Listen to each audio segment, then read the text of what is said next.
Vamos a grabar una anomalía que ocurre entre esas paredes, ¿vale? Y es que hay un velo de protección en la entrada de este pequeño espacio. Le llama velo de protección, pero para lo de los años 80 de mi época es un auténtico campo de fuerza ahí situado. Miradlo. Correcto.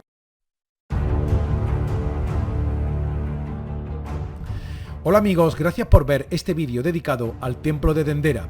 En 2022 viajamos cierta expedición a esta curva del río Nilo, donde existe una ciudad llamada Dendera, y este templo, el templo dedicado a la diosa Hathor, diosa de la fertilidad. Este es el tercer vídeo sobre el templo de Dendera. Les sugiero que vea las dos entregas anteriores. Este templo, aunque se atribuye a la época de los griegos, es mucho más antiguo por el profundo conocimiento astronómico que revela el patio de columnas principal y el techo astronómico. Esta es la diosa Nut. Vamos a comprender en este vídeo, en exclusiva mundial, un gran secreto sobre el cielo, la diosa Nut y la luz. Este techo astronómico muestra seres, reptiles, humanoides, seres pájaro o seres cánidos, como si fueran alienígenas, pero sobre todo revela este techo un profundo conocimiento de las constelaciones del cielo. Este templo contiene unas criptas donde existe un sobrerelieve con las famosas bombillas o lámparas de Dendera, un evidente artificio o artefacto tecnológico energético, pero muy misterioso el ser reptil que vigilaba las operaciones. Tecnología de la antigüedad que parece haber sido deliberadamente ocultada u olvidada o sustituida. Esta es la Menate Hathor, el collar de Hathor, pero aquí se ve claramente un objeto tecnológico. ¿Podemos ver algún vestigio de esta tecnología energética de la antigüedad? Lo vamos a ver en este vídeo, en exclusiva mundial para los amigos de Un Salto Cuántico. ¿Estás preparado para dar un salto cuántico?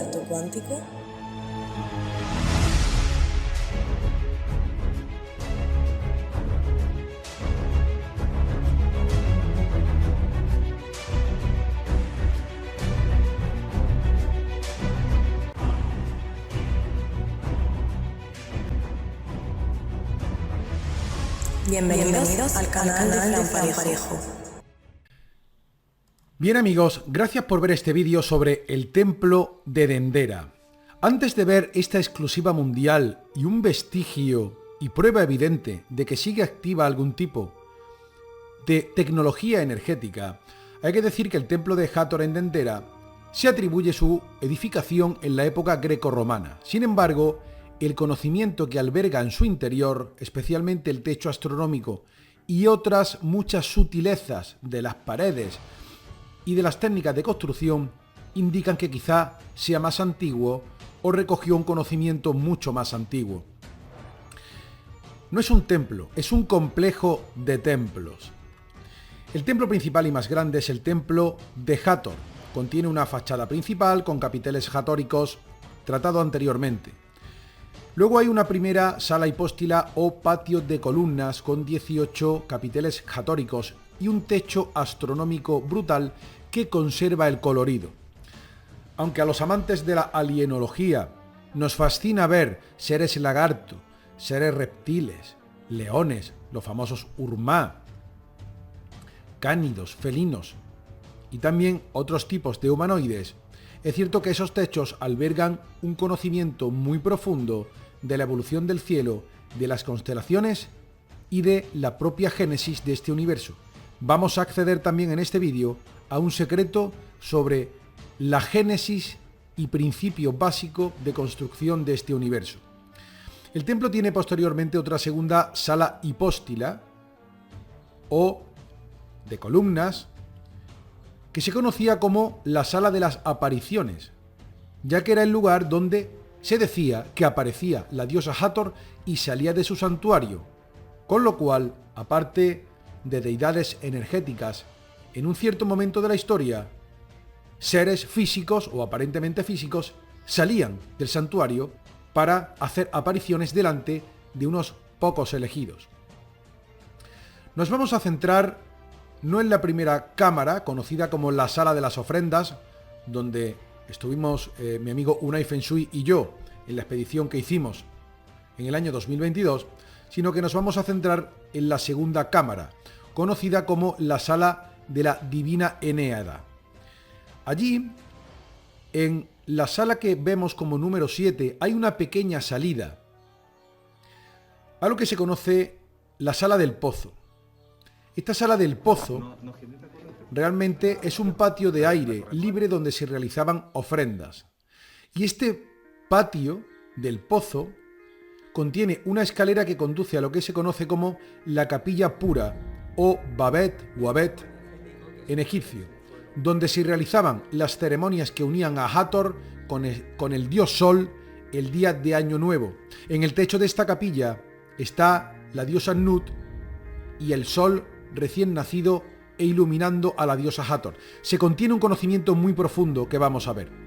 Pero a continuación os dejo con el material gráfico de cuando accedimos caminando por el templo hacia la Sala del Pozo e hicimos un descubrimiento que realmente es un descubrimiento en exclusiva mundial desde aquí, desde el canal Un Salto Cuántico, porque os merecéis lo mejor.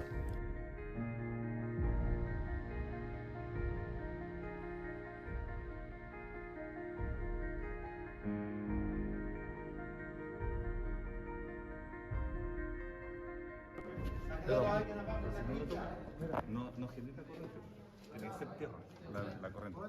Fijaros bien un poco aquí la cultura en todo este templo, en todos estos jeroglíficos de dioses y tal, pero en la base de todo, los primeros jeroglíficos, aquí tenemos a Horus y aquí tenemos y a su esposa y una serie de ofrendas. Todo se basa en dar ofrendas a los dioses. Entonces, bueno, no deja de ser un sistema de abuso, ¿no?, de la gente.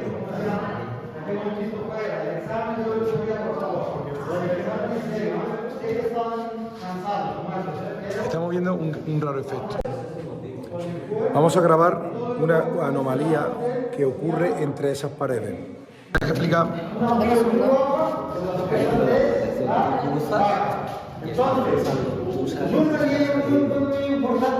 Por eso se la relación entre los dos dioses. Hay un velo de protección.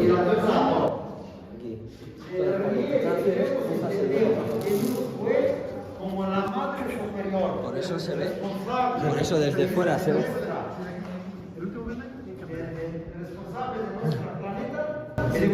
Empieza a temblar y ahora cuando te asomas cerca, Tú te vas acercando al velo, cruza el velo.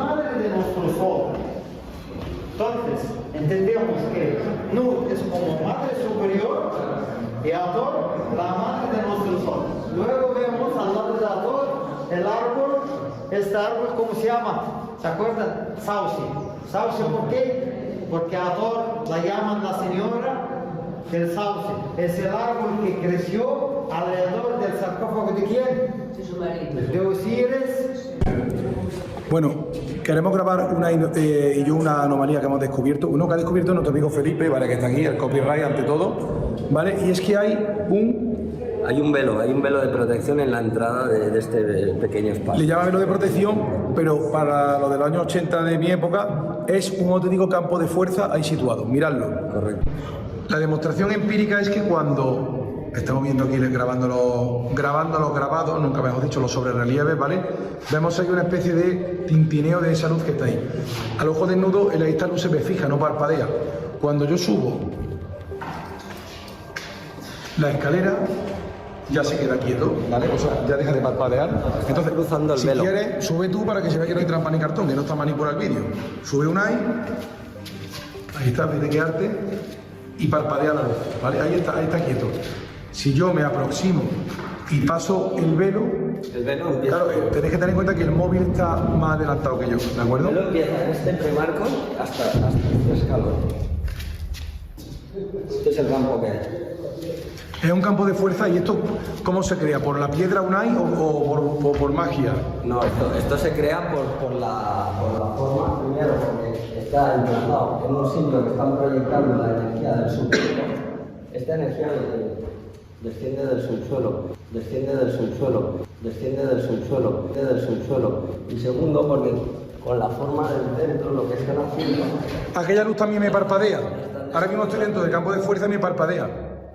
Aquella te parpadea también. Sí, la del fondo, se puede por la cámara, pero vamos, pum, pum, pum. ¿Por qué? Porque estoy dentro del móvil. Pero en el momento que cruces el campo, dejará de parpadear. ¿Ha dejado de parpadear? Ah, pues no. Sí, ahora deja de parpadear, ahora.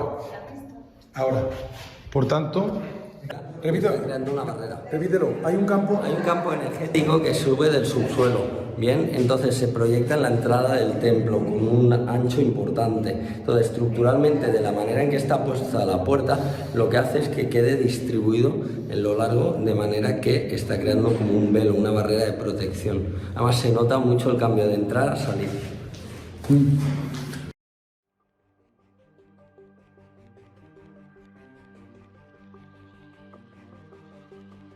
Bien amigos, es evidente que existe algún tipo de velo de protección, campo de fuerza o maquinaria energética o frecuencial que sigue activa en algún punto del subsuelo de este templo de Dendera. En esta Uabet o capilla del pozo de Año Nuevo, debemos preguntarnos qué secreto alberga. Ciertamente en las paredes existen multitud de grabados con siervos llevando ofrendas a los dioses. Precisamente en estos templos se mezclaba información real codificada para el que pudiera ver con personificaciones en dioses y por supuesto ofrendas. Pero el gran secreto de esta capilla se contenía no en las paredes, sino en el techo. El guía nos hablaba de que Hathor era una diosa menor, la hija de Nut. Os voy a dejar con el material en bruto que grabé con las primeras impresiones que tuve para pasar a analizar el secreto de este universo. Bien, voy a grabar finalmente dentro de esta sala la diosa Nut, diosa de la noche. Insistimos en que esta diosa Nut, fijaros bien, bueno, esta es la diosa Hathor, que le da los rayos del sol, suponemos de Ra, pero fijaros bien que dentro del sol, y esta diosa de la fertilidad, vemos que la diosa Nut es una especie de un manto estrellado con un sol y sobre todo un mar de energía. Por fuera del sol hay un mar de energía. Ellos lo sabían y lo representaron de forma muy rudimentaria. Y de este vientre de la madre se proyecta, de la madre o del océano primordial de energía se proyecta un sol. Y del sol sale la fertilidad, representada por Hathor. Bien amigos, y en este momento os ruego que os quedéis conmigo para poder compartir con vosotros algo que me parece espectacular, y es este techo o este grabado del techo de la Uabet o sala del pozo. Me preguntaba que qué secreto albergaba realmente ese campo de fuerza o ese velo de protección o energía que fluía desde el subsuelo hasta la puerta de la cámara. Se protegía este secreto, se contiene la naturaleza de nuestro universo. La diosa Nut, como ya vimos previamente en la primera sala hipóstila, se representaba con esas ondas que es un mar de energía, por el que fuera de ella se recorren las constelaciones. Este es el grabado que vamos a analizar, si bien utilizando las imágenes que yo mismo tomé.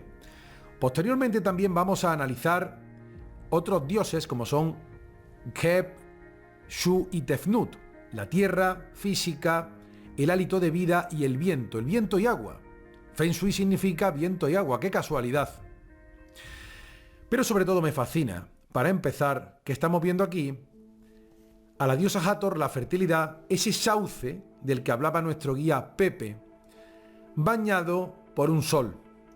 Podemos empezar este análisis, para que veáis lo profundo que es esto, de que la diosa Nut es un mar de energía, son ondas, y esas ondas son distintas a la naturaleza de las estrellas, o incluso de la energía del sol.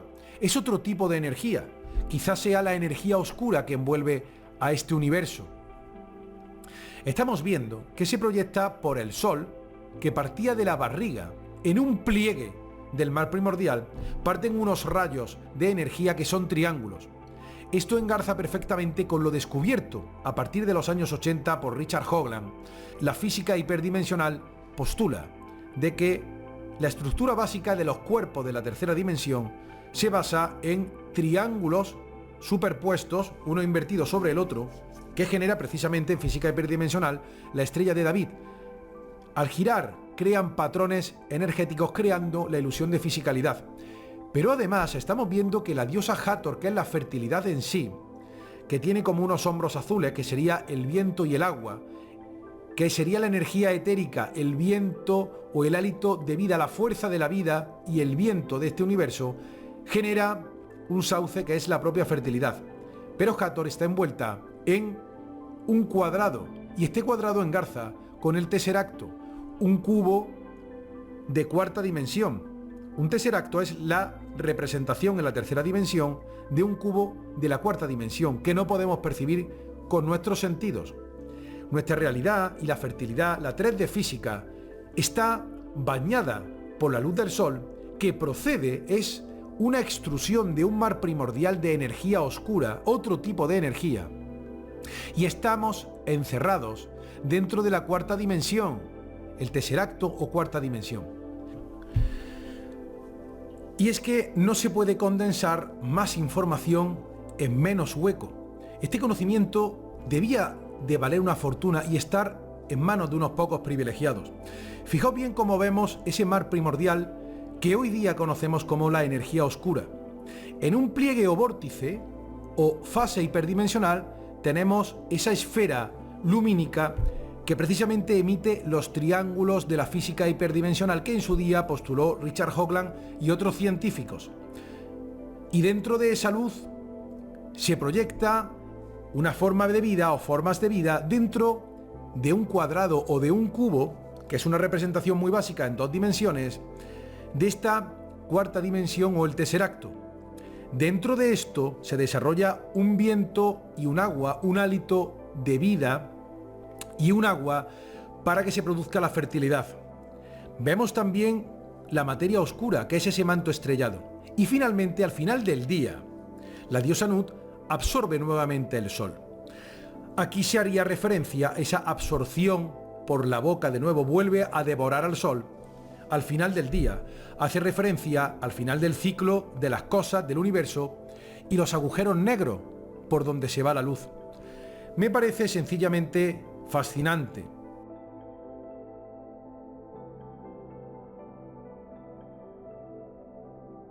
En las paredes de esta capilla se contenían los típicos dibujos de ofrendas, pero lo grande y majestuoso estaba este conocimiento de la naturaleza de nuestra realidad plasmado de forma súper sencilla.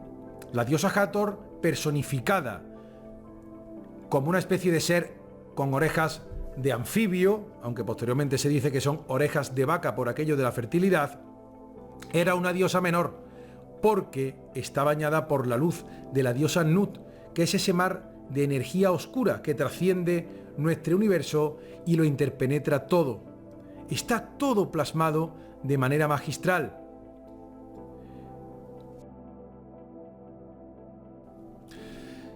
De verdad, amigos, que me pareció fascinante este tintineo existente ante las puertas de esta Wabet, guardando en el techo un gran secreto universal de toda la esencia de la realidad. Muchos se preguntarán que quizás sea un extraño efecto de la luz. Sin embargo, es evidente que existe una anomalía de la luz por un pulso energético emitido desde el subsuelo o los bajos de ese templo de Dendera. No me resisto finalmente a enseñaros unos papiros o unos grabados de la diosa Nut, aquí arqueada, donde vemos unos personajes debajo de Nut, y este central sería la diosa Hathor de la fertilidad. Los que están como asistentes son Shu y Tefnut, el soplo de la vida y el agua necesaria para la fertilidad. Y este ser verde que tenemos aquí sería Heb, la tierra personificada, la materialización de la tierra y de la fertilidad. Pero vamos a seguir porque me parece fascinante que esta representación de Nut egipcia, aquí por ejemplo vemos que Shu y Tefnut tienen aspecto de águila. Y aquí vemos también, en lugar de seres extraños, no humanos, 2 ángeles de brazos altos con esta especie de ankh o tecnología. En cualquier caso, fijaros qué fascinante, que se parece muchísimo esta diosa Nut con la Virgen de Montserrat. Tengo un programa sobre la Virgen de Montserrat que os animo a ver en el canal Un Salto Cuántico, donde vemos elementos parecidos a la diosa Nut o la diosa del cielo. Vemos aquí esta bola y este niño coronado. Fue una pieza del puzzle mientras editaba el programa de Montserrat ver la concomitancia con la diosa de la fertilidad. Vemos una bola de la que brota un brote verde, nunca mejor dicho, y lo fértil. Sin embargo, hay ciertas diferencias. Ciertamente, vemos que la diosa Hathor de la fertilidad es representada posteriormente con el paso de los siglos no como una hija o una diosa proveniente de la diosa Nut, de la diosa madre o diosa de los cielos, sino que se representa en la antigüedad como mujer y luego como un niño coronado. Pero los símbolos son los mismos, exactamente los mismos. Es tan extraordinario el parecido que descubrí que fijaros bien cómo no solamente coincide el ramo o el brote de la fertilidad, sino que coinciden los dos soles de la diosa Nut a derecha e izquierda. Tenemos aquí el sol que emite rayos fotónicos y finalmente la absorción por el agujero negro de toda la creación y vuelta a ese mar de energía. Estas dos esferas amarillas las tenemos en la representación de la Virgen de Montserrat. Alguien cogió esto y lo retorció con el paso de los siglos. Aquí lo tenemos, me parece sencillamente fascinante, pero me quedo sin embargo no con la versión de Montserrat, sino con esta versión que los veo mucho más perfectos en el templo de Egipto de Dendera, una de las ciudades más antiguas y milenarias del mundo según los arqueólogos. Aquí se contiene toda la esencia de nuestra realidad, absolutamente tremebundo. Podría hablar más sobre las orejas anfibias de la diosa Hathor, pero sin extenderme en variantes reptilianas, una cosa está clara. Solo puede ser la diosa Hathor un anfibio porque procede de un mar de energía. Todos procedemos de un mar de energía, que a su vez da luz o da lugar o da a luz a las luces o las propias estrellas. Me gusta tanto este gráfico, esta síntesis de la realidad, es tan buena, que por eso me he explayado compartiéndola con todos vosotros, a quienes tanto os estimo. Seguimos un poco más por el templo de Dendera. Sí. Bueno, aquí la compi Victoria, vamos a grabarlo, le ha llamado la atención esta figura. La verdad que es una representación bastante reiterada, pero sí es verdad que vemos una especie de ser serpiente, totalmente un ser serpiente. Se dice que Ningishida o Tot, el dios Tot, creo que tenía ese aspecto. También se dice que era un ser andrógino, porque Ningal, la desinencia Nin en sumerio siempre era a lo femenino, ¿no? Ninlil, por ejemplo, era un dios femenino, y Ningishida se dice que era un dios andrógino, y las serpientes son andróginas. Luego tenemos una especie de figura de león o dos leones, y luego tenemos un cánido o Anubis. De modo que no me veas aquí, tío. Ríete tú de Barcelona, ¿vale? Barcelona hay gente de todo tipo, pero esto se llevaba a La Palma, Unai. Sí, no hay color, desde luego no hay color. Comparado con esta. Y me voy a detener, queridos amigos, en este extraordinario grabado que tanto llamó la atención a nuestra compañera de viaje, Victoria. Es increíble cómo, viajando un grupo de gente consciente e interesada por estos temas, cómo fluyen las preguntas y las respuestas a informaciones. Un ser serpiente decía, ¿existen? Bueno, hice el chiste de que Egipto parecía ser una sociedad multiétnica, pero mucho más a lo bestia que Barcelona. Vemos un ser serpiente a la izquierda en el cual nos vamos a detener y que es extraordinariamente parecido al ser serpiente que aparece reflejado en el vaso de libaciones de Gudea, una pieza arqueológica que estamos viendo, donde se representa al dragón Mususu y que está dedicado expresamente a Ningishida, el dios sumerio y babilonio de la medicina y de los saberes en general. Se corresponde con el dios Tot. Nin es una desinencia femenina. Ninlil o Ningal eran femeninas. Ningishida parecía ser andrógino. Y las serpientes, o los seres serpiente, son andróginos en muchos de los casos. El señor serpiente parecía ser Ningishida, un dios de la sabiduría. Las libaciones suponen derramamiento de líquidos sobre el suelo, fuego o víctima después de probarlo, es la acción de libar, y es un rito pagano antiguo. ¿Cómo es posible esta concomitancia? Si vemos los territorios de Egipto, Sumer y Babilonia están muy cerca. Según mis estudios e investigaciones, en un cierto momento de la historia del pasado, el rey de los Anunnaki repartió el territorio entre sus linajes.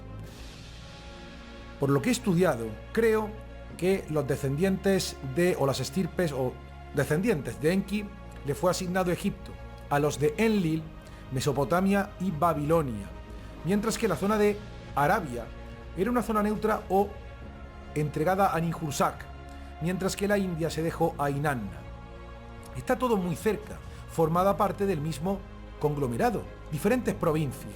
Lo que ocurre es que la historia nos hace creer que eran territorios inconexos. Aquí estamos viendo no solamente un ser serpiente, sino que existe a la derecha dos seres felinos y uno que parece ser un gato, un perro, un cánido. Conocemos los Urmá por la literatura de Anton Parks. Y fijaros bien qué alucinante que estamos viendo la representación de un dios sumerio llamado Nergal. No me podréis negar, o no me podréis nergal, que es un auténtico león o perro, también con cuernos, con esa estructura de cuernos, o de rey, o de corona con cuernos, al igual que tenía Ningishida. Estos seres existían, o existieron en algún momento de la antigüedad, y también llevaban ofrendas igual que cierto tipo de humanos, formaban parte de las jerarquías inferiores independientemente de su raza. Esta es la prueba. En algún momento de la historia, estos seres fueron erradicados y fueron suprimidos y solamente quedaron aparentemente los seres humanos tras un cierto reseteo de la historia, intentando borrar todo rastro de la existencia de estos seres. Me quise detener en este grabado porque quiere decir muchas cosas. Igual que están representados los humanos y se dan por válidos, estos deben darse como validados en cuanto a su existencia en algún momento, aunque actualmente no podamos verlos de manera aparente. Dicho lo cual, vamos a terminar con las últimas imágenes del paseo por Dendera de este vídeo.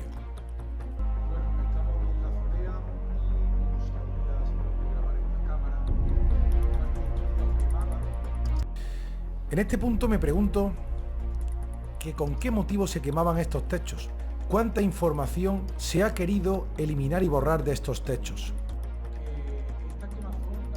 En teoría es con la finalidad de destruir información. Aquí hay una sala que están restaurando y fijaros bien cómo tenemos la resurrección de Osiris. Historia que veremos en profundidad en el mito de Osiris en el templo de Horus, en Edfu.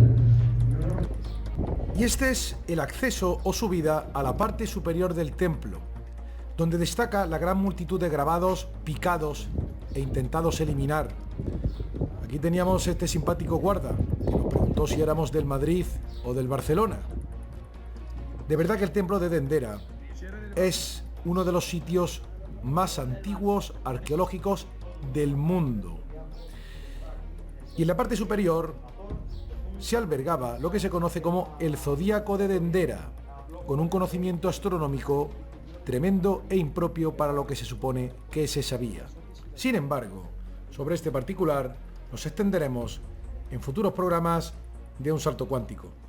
Vamos a dejar aquí este programa sobre el Templo de Dendera, recordando una cosa, que los amigos del canal Un Salto Cuántico han sido los partícipes de un descubrimiento inédito en la historia, de que existía un campo de fuerza, un pulso electromagnético que alteraba la luz y que provenía claramente del subsuelo de este templo. Aún existe esta tecnología lítica que emite energía y que guardaba un tremendo secreto. La Guabet o Sala del Pozo tenía una sala aparentemente de ofrendas en Año Nuevo, pero en cuyo techo contenía la esencia del secreto energético de la génesis, nada menos que de este universo. Esto es todo, muchas gracias. Si os gustó la información, pulgar arriba, compartid. Nos vemos más y mejor en futuros programas de Un Salto Cuántico.